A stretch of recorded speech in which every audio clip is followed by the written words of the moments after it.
It's a big prediction. It has a lot of short-term, medium-term, and long-term implications. This is my biggest prediction of 2022 and really something you need to take into the account for the next decade. It's that important. Happy New Year, everyone, and welcome to another edition of the Richard Haynes Real Estate Show. I am your host, Richard Haynes of Manhattan Pacific Realty. We are a small boutique brokerage here in the South Bay of Los Angeles, and I am fired up for another episode here, especially it being the start of 2022. Always fun to start out fresh with a new calendar.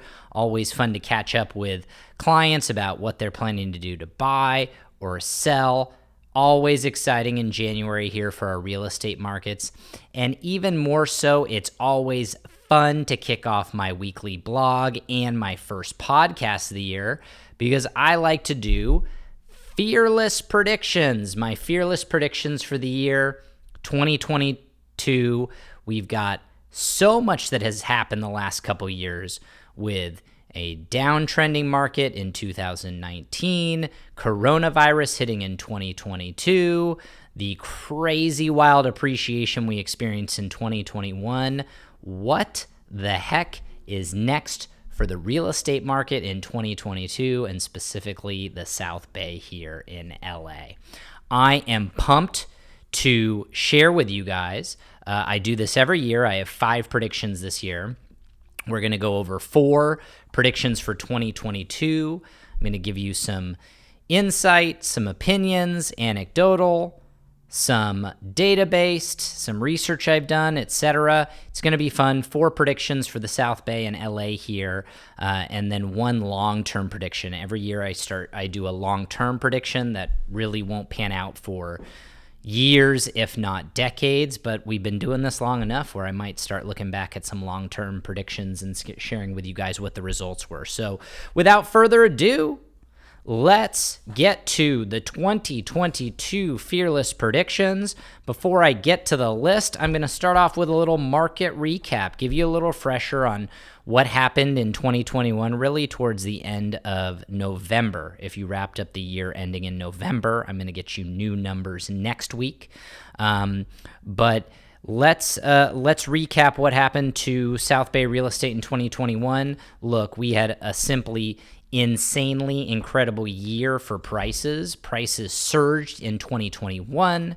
It was the year of wild appreciation, historically low inventory, still super low rates, and just a feeding frenzy on our local markets. There are tons of submarkets that were up 20% and even 30% in the past year. And when I went over my top 5 best performing markets and top 5 worst performing markets, the 5th worst performing market was up 12.2%. So if that doesn't show you how strong the market is when of 30 plus submarkets we cover, the 5th worst one is up double digits. I don't know what to tell you. It was a crazy, crazy strong market. Manhattan Beach up over 15%. Hermosa Beach up over 12%. South Redondo up over 15%. North Redondo up 17%. Palos Verdes 90274 up almost 23%. And Palos Verdes 90275 up 23%. Unbelievable. Last year, I got most of my predictions correct. Partially because of the easy setup, thanks to COVID. I think it was easy to predict that we were going to take a run. However, I got my 2020 predictions all messed up, and that's also due to COVID, which blindsided us. So take these with a grain of salt. Take them to have fun. Look, a lot of these I do hit. A lot of these I don't hit. I'm saying have fun with them, but really these are meant to get your wheels turning and to help you plan about what may happen this year and get you better prepared for 2022. Don't bet your life savings on this. You've got to talk with your proper professionals, from lenders to CPAs to architects to your trusted realtor who knows everything about you.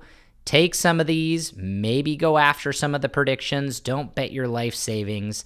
but use it to give you some good money-making ideas of what may happen here in 2022. So here is the fearless list, and I'm going to get into it and cover most of them, or each one of them in pretty good detail.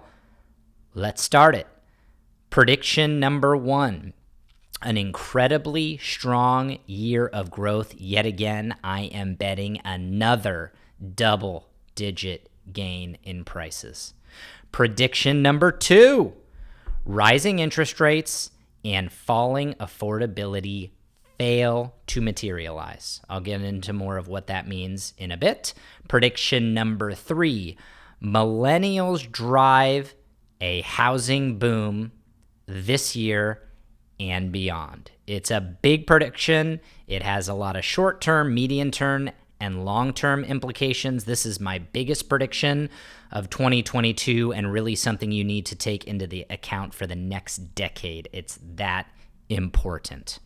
Prediction number 4, supply-demand imbalance persists all year long.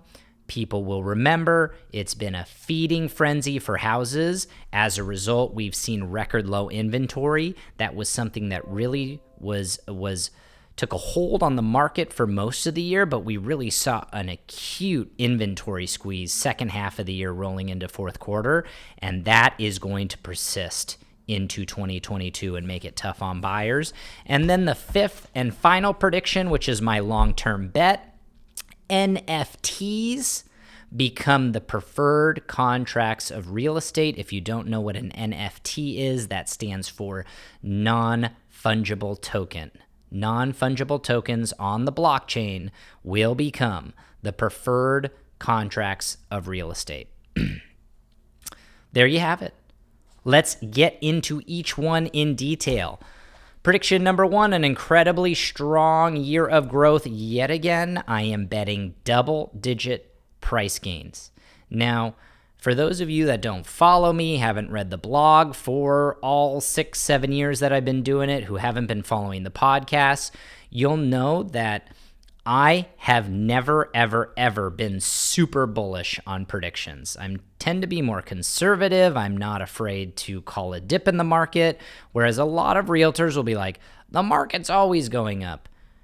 Buy real estate and wait. It doesn't matter on anything. Look, I am all for real estate long term. It's pretty hard to lose, but I have never been this bullish on a prediction ever.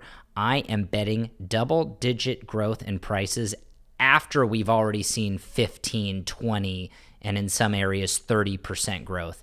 That takes a lot of stones to bet on again. I know it's easy to say it when we have a market that has strong momentum, but it's so rare to get double-digit growth, and to get it in back-to-back years, this is a big call, and I'm sticking my neck out there. So look, here's some of the reason why we're going to see another double-digit increase in prices. Inventory is so darn low. We've never seen it historically this low ever in the South Bay. I've written blogs, I've talked on podcasts about historically low inventory, and not just making a new record of, we're beating it by having 1 or 2 houses lower than the all-time low record. I'm talking about crushing records where we're 50% below all-time records. Inventory, this is classic supply-demand economics. We've never seen inventory this low, and the demand we are seeing is as high as maybe since the boomers started forming families. And much of that is due to millennials, which I'll get into later in the podcast. So if you combine historically low inventory, ultra low interest rates still, we are seeing those climb, but I don't think it's enough to knock down prices at least this year, and a huge buying cohort that's coming down the pike, we have the perfect cocktail to keep running and what I believe to be double-digit price increases. Look, you're going to read a lot this year about sales cooling. Remember, price appreciation and sales are different. Sales, I believe, will cool, but that's because we have no inventories. Remember, sales is the account of number of sales. Oftentimes, when sales slow, that's an indicator of a slowing market. And when sales increase, that's the indication of a stronger growing market. We're going to have slowing sales because there's no inventory, not because prices are set to go down. So keep that in mind when you're looking and reading about statistics. Sales will cool because there's no inventory, and we're just going to do less deals here in the South Bay, okay? Prices will go up as a result. We saw record-breaking prices in the fourth quarter, and I'm talking about you look at a comp and something sells $200,000 over in certain submarkets that closed in the fourth quarter. Those are going to drive markets for all the homes to reset to those prices. I'm very bullish on 2022. We will get 10% price increases again. Double digit is my prediction. Sure, it could get a little bit overdone on price and affordability, but that's 2023's problem. 2022 is off to the races. It's going to be extremely strong, and we may deal with some consequences, light consequences in 2023, 2024 down the road. But long term, I'm very bullish because of millennials, which we'll get to in prediction number 3. But first and foremost, let's move on to prediction number 2. Rising interest rates and falling affordability fail to materialize. What do I mean about this prediction? Well, look, a lot of us talk about how interest rates can drive housings. We saw how when the Fed cut interest rates and mortgage rates fell to all-time lows, it created a surge in the housing market. We saw slashed interest rates give 10% more buying power to buyers alone in 2020, which drove the market. And in 2021, it kept going because finally we increased by 10%, but you had this huge buying contingent that was much greater than just interest rates, which is why we continued into 2021. While interest rates are climbing and the Fed is set to ease up on items, I just don't believe interest rates are going to rise materially enough to affect the market. And if they were, the Fed does have the power to go back out, buy mortgage-backed securities, and drive interest rates down, because the last thing they're going to do is put us into a housing-driven pullback. So I do think they have tools to bring interest rates down. They're going to let them tick up a little bit, but it won't be enough to knock this market down. And then affordability. Everyone knows I write about it quarterly now. I talk about it quarterly now. I believe the California affordability number put out by the Association of Realtors is one of the best predictors, forecasters of where this market's going. Affordability is low right now. Normally that indicates that things are getting a little frothy and prices need to come down. We are at a low affordability number. We were at a point where it was maybe flashing red. It eased slightly last quarter. I just believe that that number is going to stay stable. You've got incomes increasing, rates are still low, and there are a lot of factors with millennials deleveraging their debt where they can afford more. They're getting promoted. The labor market is having to give raises. I just see that offsetting any more gains in prices, and we can afford affordability. We can let affordability drop a little bit more, and it's still not going to slow this market down. So I will be watching affordability closely. I will be watching interest rates closely because, yes, they can and will have an impact on our markets.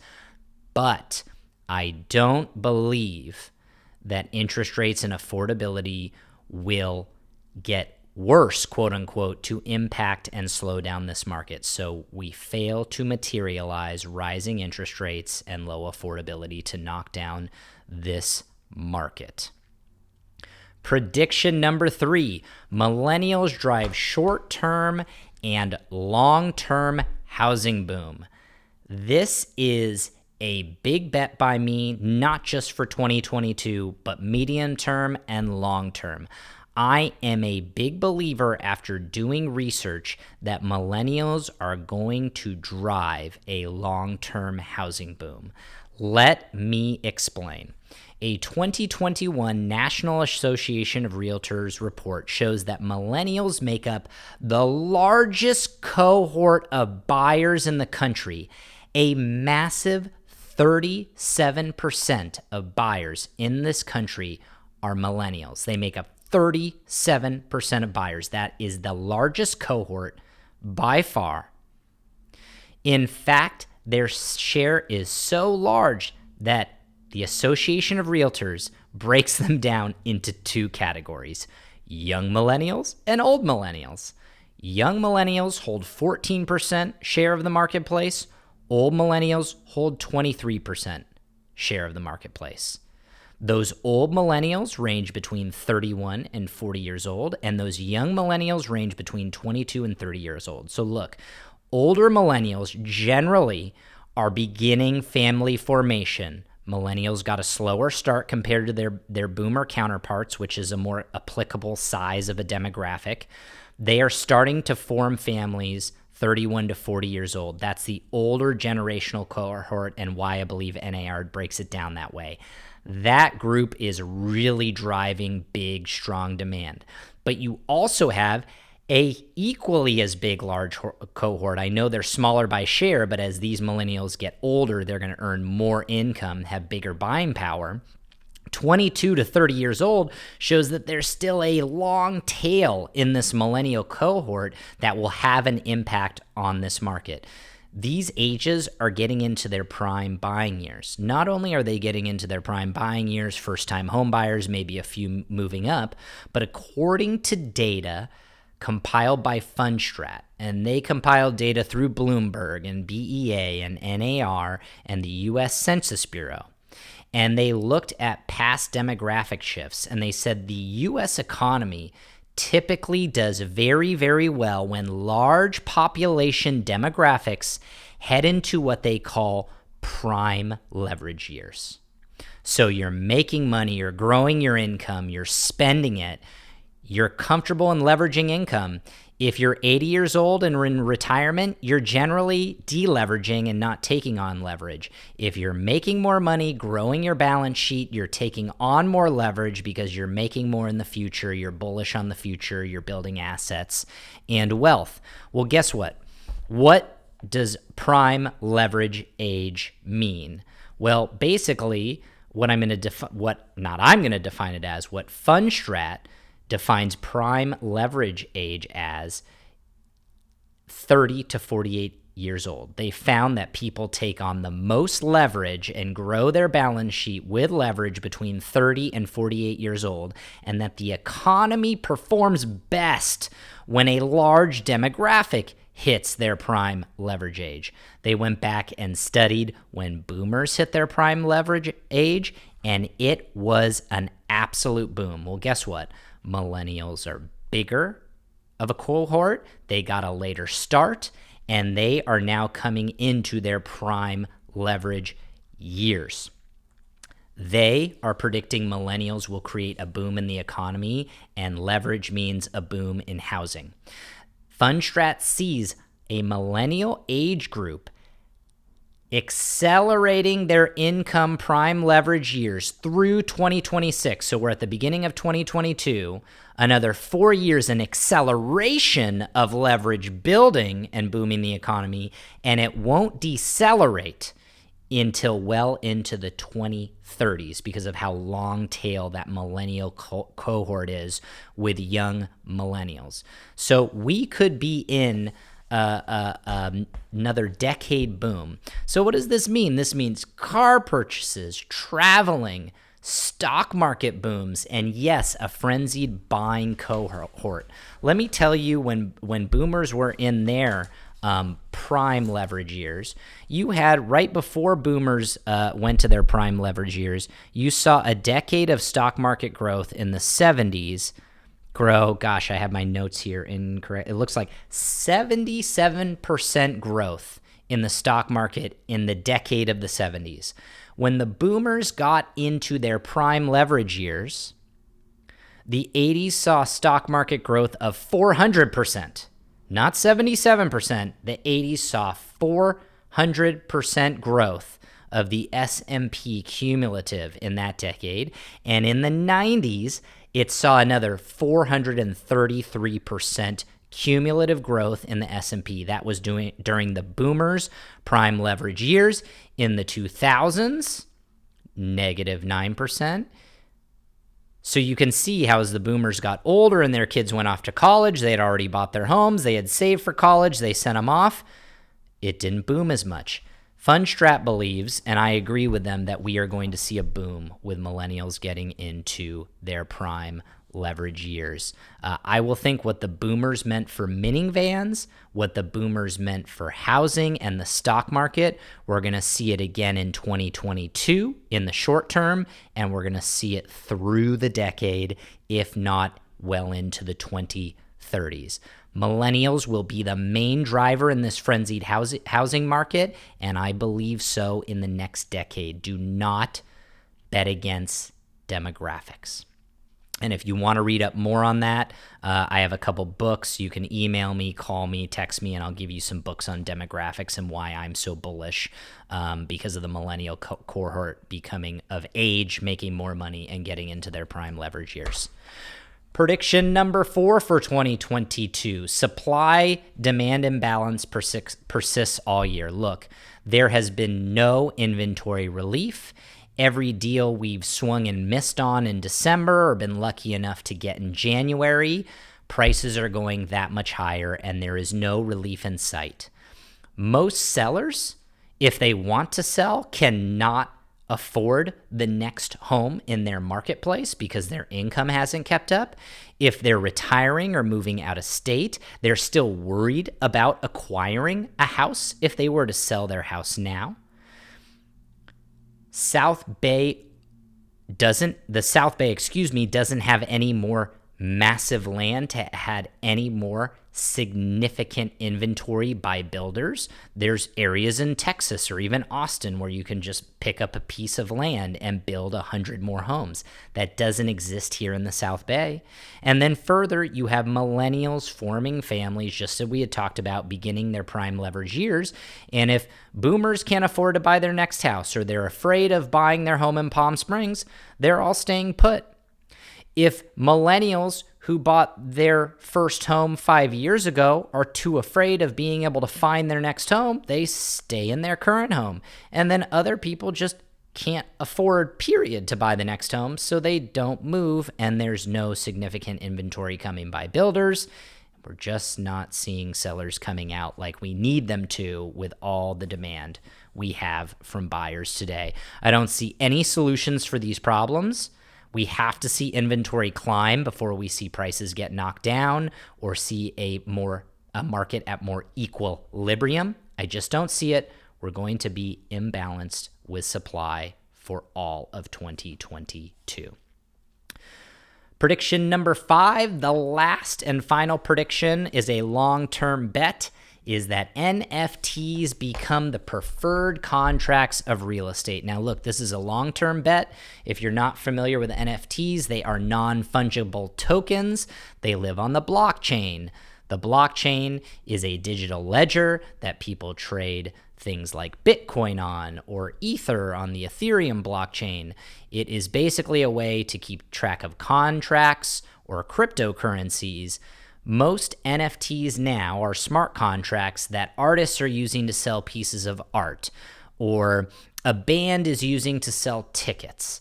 And what those bands or artists have been doing is, look, they can sell it. Someone has ownership of a piece of art on the internet, and if they ever sold it again, they could earn a royalty from that, the original artist. There are so many use cases for NFTs, and this is not an NFT podcast, but I do believe people could start selling houses via NFTs. And then do we need the county recorder anymore to hold records of deeds when NFTs are smart contracts that live on the blockchain that are open for everyone to see who owns a house?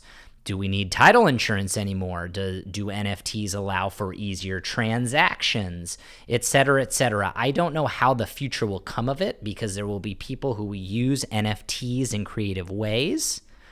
But NFTs, long-term bet, they will be used as smart contracts. And I see developers going, hey, I'm building a 100-unit a housing complex and selling 100 houses. I want to create generational wealth. Whenever someone sells that home, I want a 0.5% that gets wired to my bank account every time that home resells.